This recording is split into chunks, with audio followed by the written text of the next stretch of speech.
Hello, and welcome to Chicago Chorale's first installment of Bruce's Brats, or How the Sausage is Made. My name is Bruce Tammen, and I'm the founding conductor of Chicago Chorale, a choral ensemble based in the Hyde Park neighborhood of Chicago's South Side. Chorale has a bratwurst tradition established over the nearly 20 years of our existence.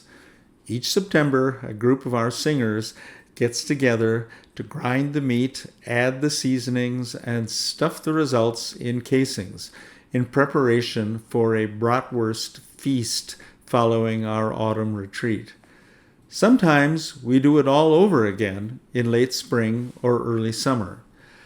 Unfortunately, we aren't able to do anything like that this year. It is commonly said in our culture, don't ask how the sausage is made. But we've decided that during these months of quiet and darkness for the world of live performance, when we aren't able to be together, it might be interesting to explore just that question.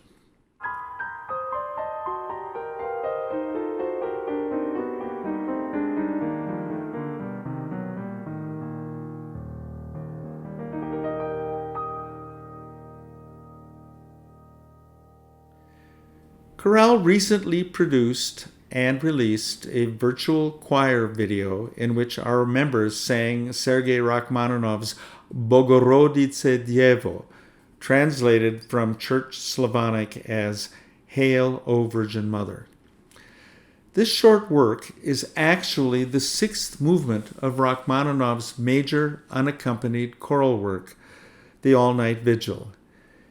He composed the entire work, consisting of 15 movements, in less than 2 weeks in 1915, and it's now considered his finest achievement and the greatest musical expression of the Russian Orthodox Church.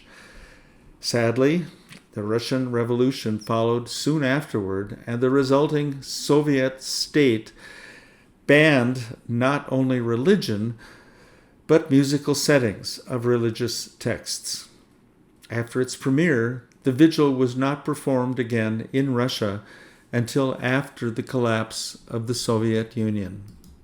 Rachmaninoff managed to have a copy of his work brought to him after he fled to Paris with his family during the Revolution, and he ultimately had it published in 1932 with an English text. The Latin words of the Ave Maria canticle were also adapted to the music of Movement 6, and it was in this Latin version that I first encountered the work when I was a member of the Nordic choir at Luther College many years ago now. I was immediately struck by the simple, profound beauty of the piece, and I wasn't alone.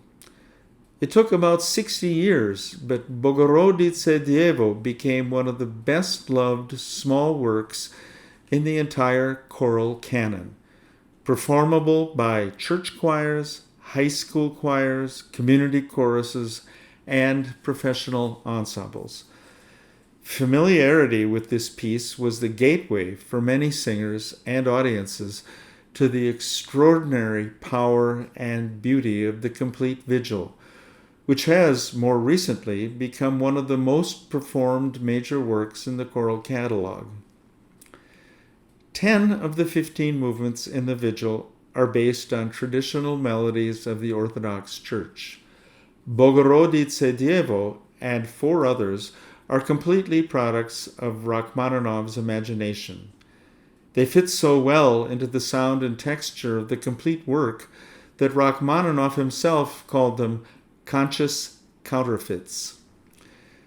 Unlike most movements of the vigil, which are noted for their harmonic complexity and polyphonic texture, Bogoroditse Devo is almost entirely homophonic.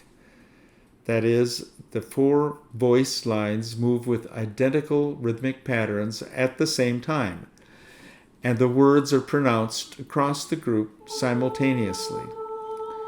The soprano line in the first 4 bars sets out the basic rhythmic pattern for the entire piece.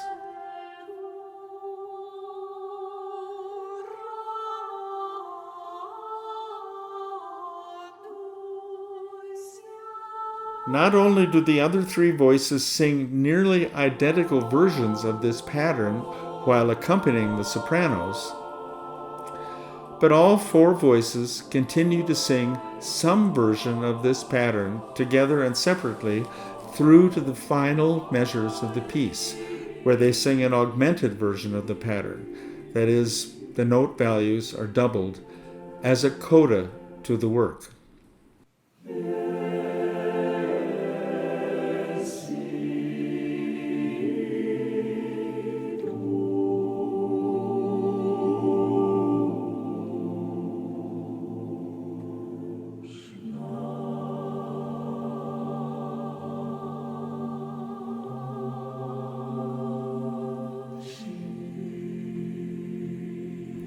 The vocal texture of the work, as I said earlier, is basically homophonic.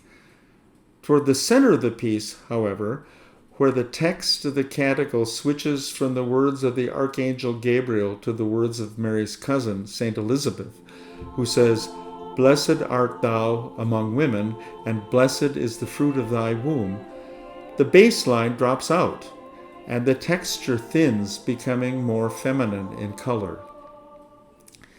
The basses re-enter 7 bars later, with a thrilling fortissimo entrance in the upper part of their range, baritones and basses in unison, singing the words, "For thou hast borne the Savior of our souls." The separation of the basses into baritone and low bass, beginning in measure 24, effectively diminishes the volume and dramatic quality of the preceding passage, masterfully bringing this short movement to an end without the listeners feeling rushed into the coda.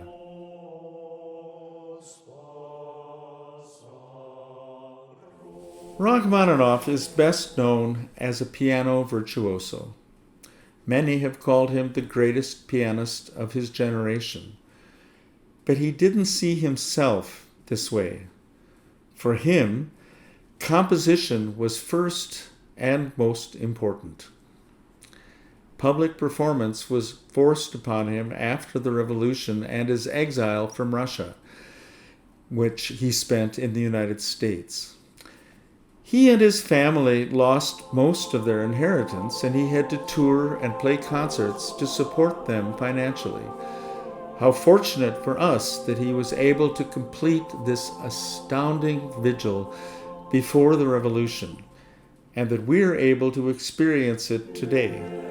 One wonders what he might have accomplished as a composer, particularly of choral music, had circumstances been different.